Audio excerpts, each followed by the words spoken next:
महत्वपूर्ण सूचना। डिस्क्लेमर। यह वीडियो केवल शैक्षिक जागरूकता और जानकारी देने के उद्देश्य से बनाया गया है। इस वीडियो में दिखाया गया अगर भारत में 72 घंटे तक बिजली पूरी तरह चली जाए तो क्या होगा, एक काल्पनिक हाइपोथेटिकल परिदृश्य है। इसका उद्देश्य किसी वास्तविक घटना का दावा करना, भविष्यवाणी करना या डर फैलाना नहीं है। वीडियो में बताए गए संभावित प्रभाव सामान्य वैज्ञानिक जानकारी, तकनीकी समझ और आपदा प्रबंधन से जुड़े सिद्धांतों के आधार पर समझाए गए हैं। वास्तविक परिस्थितियां कारण, स्थान, समय और सरकारी व्यवस्थाओं के अनुसार अलग हो सकती हैं। इस वीडियो का उद्देश्य केवल लोगों को जागरूक करना और यह समझाना है कि बिजली जैसी आवश्यक सेवा हमारे दैनिक जीवन के लिए कितनी महत्वपूर्ण है। दर्शकों से अनुरोध है कि किसी भी आपातकालीन स्थिति में केवल संबंधित सरकारी विभागों और आधिकारिक स्रोतों द्वारा जारी जानकारी पर ही भरोसा करें। ग्लोबल चक्रव्यूह।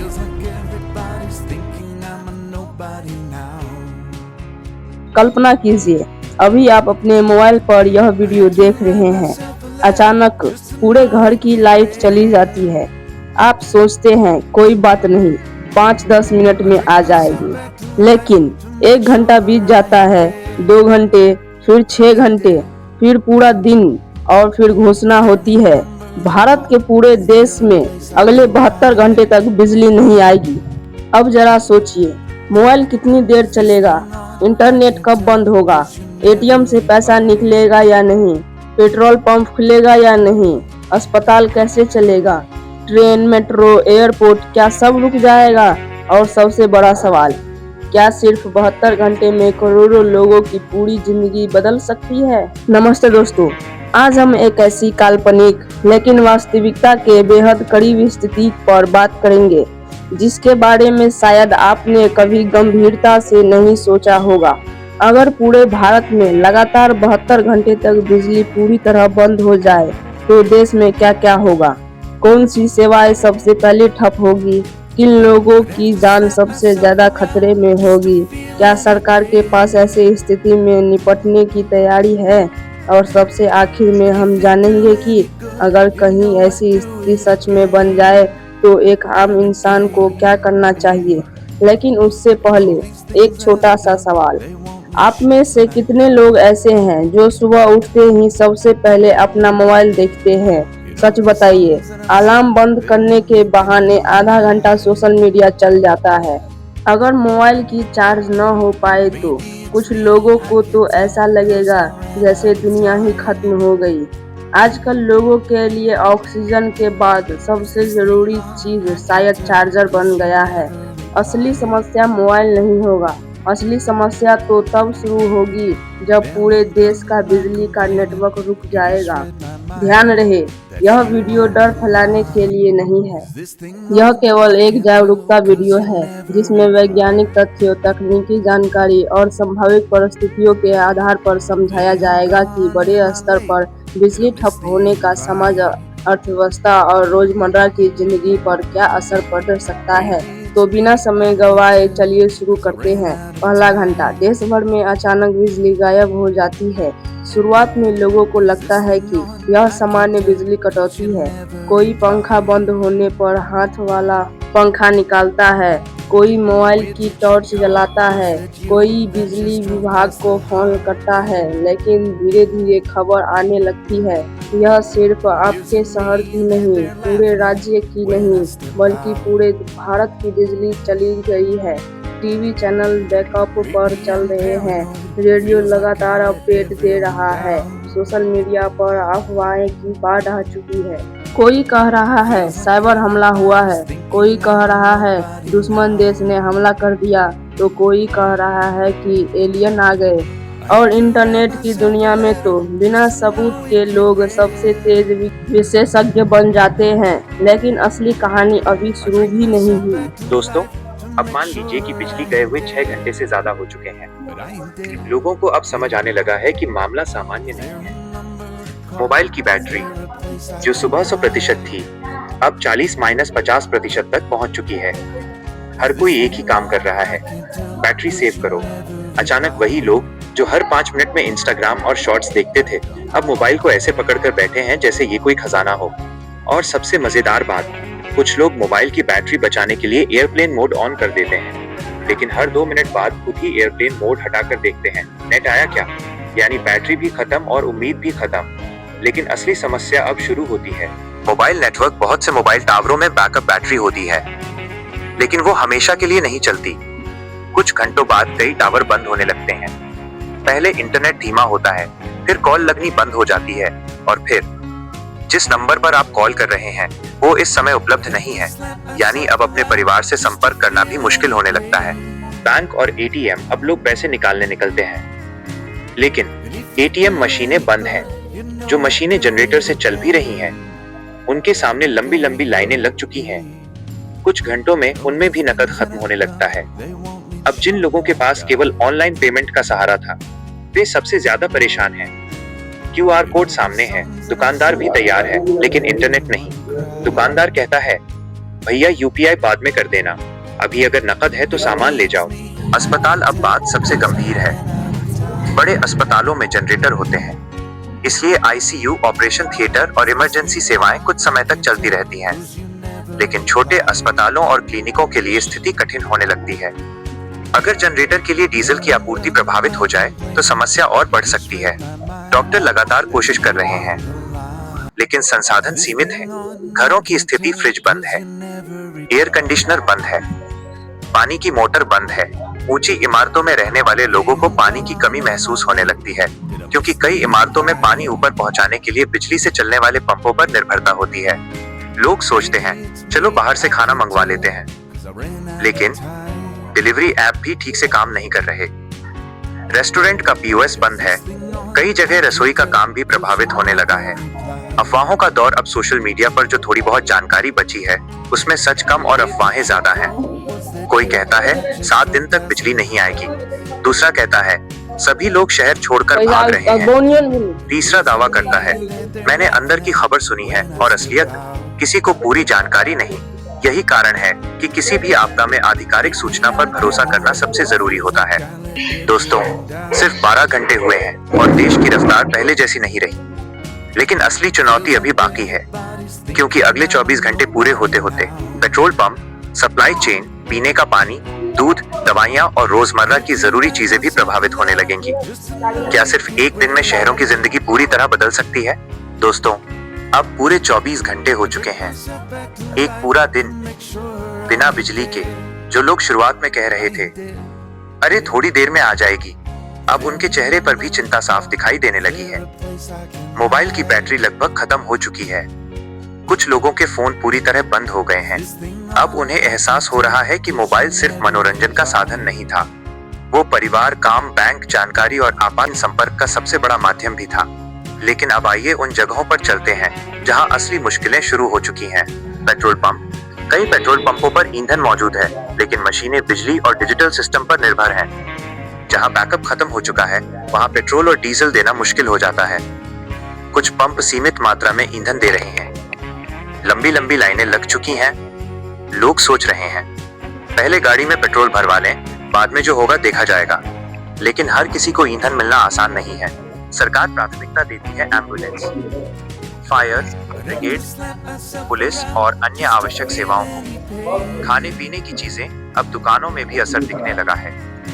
दूध की सप्लाई कम हो रही है, ब्रेड जल्दी खत्म हो रही है, ठंडी चीजें रखने वाले फ्रिज लगातार बंद हैं। कुछ खाद्य पदार्थ खराब होने लगते हैं। लोग जरूरत से ज्यादा सामान खरीदने लगते हैं। यहीं से घबराहट बढ़ती है। और याद रखिए, कई बार संकट से बड़ी समस्या घबराहट में की गई खरीदारी बन जाती है। पानी की समस्या। अब ऊंची इमारतों में रहने वाले परिवारों को पानी की कमी महसूस होने लगती है। पानी की टंकियां खाली होने लगती हैं, क्योंकि उन्हें भरने वाले पंप बिजली से चलते हैं। लोग बाल्टियों में पानी जमा करने लगते हैं। अब हर बूंद की कीमत समझ आने लगती है। छोटे कारोबार, किराने की दुकान, सैलून, वर्कशॉप, छोटे कारखाने, सब पर असर पड़ रहा है। डिजिटल भुगतान नहीं हो रहा, मशीनें बंद हैं, काम रुक गया है। हर घंटे आर्थिक नुकसान बढ़ रहा है। हल्की सी हंसी भी जरूरी है। याद है वो दोस्त जो हमेशा कहता था, भाई मेरे पास का पावर बैंक है, मैं तो 3 दिन निकाल दूंगा। 24 घंटे बाद उसी का पावर बैंक भी 2% पर पहुंच चुका है और अब वो दूसरों से पूछ रहा है, भाई किसी के पास चार्जर है? चार्जर तो सबके पास है, लेकिन बिजली किसी के पास नहीं। कानून और व्यवस्था, पुलिस लगातार गश्त बढ़ा देती है। भीड़ भाड़ वाले इलाकों पर विशेष निगरानी रखी जाती है। अस्पताल, पानी की व्यवस्था, ईंधन और आवश्यक सेवाओं को सुरक्षित रखने की कोशिश होती है, क्योंकि किसी भी बड़े संकट में शांति बनाए रखना सबसे जरूरी होता है। क्या सरकार कुछ नहीं कर रही? ऐसा बिल्कुल नहीं है। देश का बिजली तंत्र पूरी तरह एक स्विच से नहीं चलता। इंजीनियर, ग्रिड विशेषज्ञ और आपदा प्रबंधन टीमें लगातार कारण खोजने और बिजली बहाल करने में जुटी रहती हैं। ऐसी स्थिति में सबसे पहले अस्पताल, संचार व्यवस्था, जलापूर्ति और अन्य आवश्यक सेवाओं को प्राथमिकता दी जाती है। लेकिन अब सिर्फ 24 घंटे हुए हैं। अगर बिजली अगले 48 घंटे भी नहीं आई तो हालात और कठिन हो सकते हैं। खाना, पानी, दवाइयाँ, संचार और लोगों का धैर्य, सबकी असली परीक्षा शुरू होगी। तो आखिर 48 घंटे बाद भारत कैसा दिखेगा? क्या बड़े शहरों की रफ्तार पूरी तरह रुक जाएगी? और क्या लोगों को एक दूसरे की मदद के बिना रहना मुश्किल हो जाएगा? दोस्तों, अब बिजली गए पूरे 48 घंटे हो चुके हैं, यानी 2 दिन लगातार बिना बिजली के। अगर आपने कभी सिर्फ 8-10 घंटे की बिजली कटौती झेली है तो सोचिए 48 घंटे कैसे लगेंगे। अब तक लोगों का धैर्य जवाब देने लगा है। जो लोग पहले आराम से बैठे थे, अब हर छोटी चीज चिंता का कारण बन चुकी है। मोबाइल अब सिर्फ एक डिब्बा बन चुका है।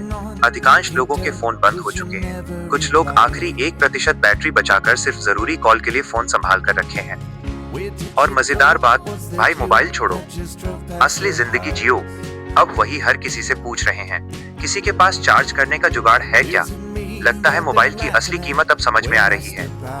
अस्पतालों की चुनौती, बड़े अस्पताल अभी भी बैकअप सिस्टम पर चल रहे हैं, लेकिन लगातार जनरेटर चलाने के लिए ईंधन और रखरखाव की जरूरत होती है। सरकार और प्रशासन ऐसे संस्थानों को प्राथमिकता देने की कोशिश करेंगे, लेकिन अगर बिजली लंबे समय तक न आए तो संसाधनों पर दबाव बढ़ना स्वाभाविक है। डॉक्टर, नर्स और स्वास्थ्यकर्मी लगातार काम कर रहे हैं, लेकिन थकान भी बढ़ रही है। शहरों की रात अब रात पहले जैसी नहीं रही। जहां कभी रोशनी से जगमगाते बाजार थे, वहां अब अंधेरा है। सड़कों पर सिर्फ पुलिस, आपातकालीन वाहन और कुछ जरूरी सेवाएं दिखाई देती हैं। लोग बिना जरूरत घर से निकलने से बच रहे हैं।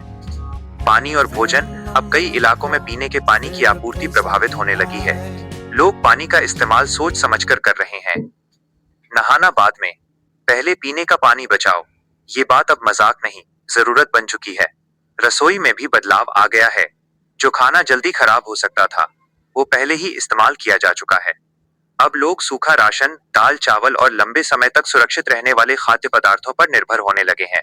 बैंक और कारोबार, ऑफिस बंद, कारखाने बंद, मॉल बंद, सिनेमा बंद, ऑनलाइन ऑर्डर बंद, आर्थिक गतिविधियां धीमी पड़ने लगी हैं। हर घंटे करोड़ों रुपए का आर्थिक नुकसान हो रहा है। इंसानियत की असली परीक्षा। लेकिन हर संकट सिर्फ मुश्किलें ही नहीं लाता। कुछ अच्छी तस्वीरें भी सामने आती हैं। कहीं लोग अपने पड़ोसियों को खाना बांट रहे हैं, कहीं युवा बुजुर्गों के लिए दवाइयां पहुंचाने में मदद कर रहे हैं, कहीं लोग मिलकर पानी की व्यवस्था कर रहे हैं। ऐसे समय में समझ आता है कि किसी भी समाज की सबसे बड़ी ताकत सिर्फ तकनीक नहीं, बल्कि एक दूसरे का साथ है। अफवाहों से सावधान, ऐसे समय में तरह तरह की बातें फैल सकती हैं। बिजली 1 हफ्ते नहीं आएगी, देश पर हमला हो गया है, सब कुछ खत्म होने वाला है। लेकिन याद रखिए, संकट के समय सबसे खतरनाक चीज अंधेरा नहीं, अफवाह होती है।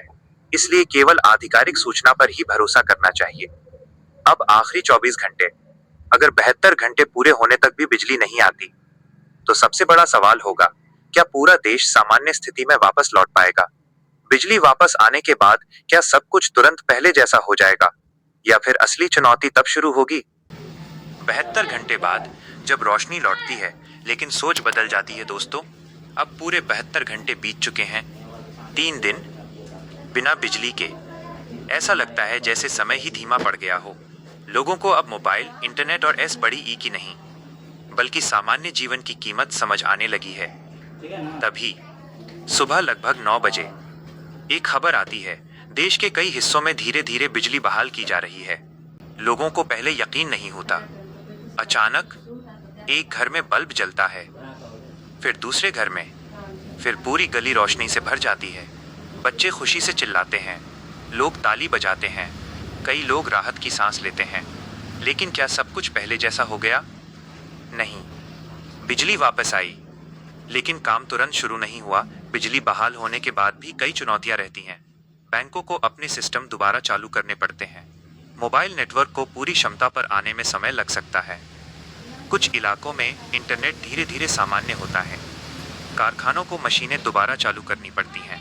रेल और अन्य सेवाओं को भी पूरी तरह सामान्य होने में समय लग सकता है। यानी स्विच ऑन होते ही जिंदगी पूरी तरह सामान्य नहीं हो जाती। इस घटना ने हमें क्या सिखाया? पहली सीख, बिजली सिर्फ सुविधा नहीं, आधुनिक जीवन की रीढ़ है। दूसरी सीख, हम तकनीक पर जितना सोचते हैं उससे कहीं ज्यादा निर्भर हैं। तीसरी सीख, आपदा के समय घबराने से नहीं, तैयारी से मदद मिलती है। अगर कभी ऐसी स्थिति बने तो क्या करें? सबसे पहले, घबराएं नहीं। घर में हमेशा पीने का पर्याप्त पानी और कुछ दिनों का सूखा राशन रखें। एक टॉर्च, अतिरिक्त बैटरियां और पावर बैंक चार्ज रखें। जरूरी दवाइयों का छोटा स्टॉक रखें। मोबाइल की बैटरी सिर्फ जरूरी काम के लिए बचाएं। अफवाहों पर भरोसा न करें। सरकार और प्रशासन के आधिकारिक निर्देशों का पालन करें। और सबसे महत्वपूर्ण, अपने पड़ोसियों और जरूरतमंद लोगों की मदद करें, क्योंकि किसी भी संकट में इंसानियत सबसे बड़ी ताकत होती है। एक छोटी सी मुस्कान। अब सोचिए, 72 घंटे बाद जैसे ही बिजली आती है, कुछ लोग सबसे पहले क्या करते हैं? मोबाइल चार्ज नहीं, वाईफाई ऑन, और फिर अरे, इतने सारे मैसेज। लेकिन असली सवाल यह है, क्या हमने इन 3 दिनों से कुछ सीखा, या फिर सब भूलकर उसी पुरानी आदत में लौट जाएंगे? दोस्तों, यह वीडियो किसी डर को फैलाने के लिए नहीं था।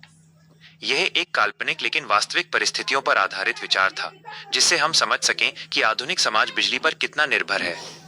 आज हमारे घरों में रोशनी है, पंखे चल रहे हैं, मोबाइल चार्ज हो रहे हैं, इंटरनेट चल रहा है, लेकिन ये सब हमें इतना सामान्य लगने लगा है कि हम इसकी अहमियत भूल जाते हैं। कभी कभी किसी चीज की असली कीमत तब समझ आती है जब वो कुछ समय के लिए हमारे पास नहीं रहती। अगर आपको ये वीडियो सोचने पर मजबूर कर गया, तो इसे अपने परिवार और दोस्तों के साथ जरूर शेयर करें। हो सकता है यह वीडियो किसी को आपदा के समय बेहतर तैयारी करने की प्रेरणा दे। अगर आप ऐसे ही तथ्यात्मक, रोचक और जागरूक करने वाले वीडियो देखना चाहते हैं, तो चैनल को सब्सक्राइब करें, वीडियो को लाइक करें और कमेंट में जरूर बताइए। अगर आपके शहर में 72 घंटे तक बिजली चली जाए, तो आप सबसे पहले क्या करेंगे? धन्यवाद। मिलते हैं अगली रोचक और ज्ञानवर्धक वीडियो में।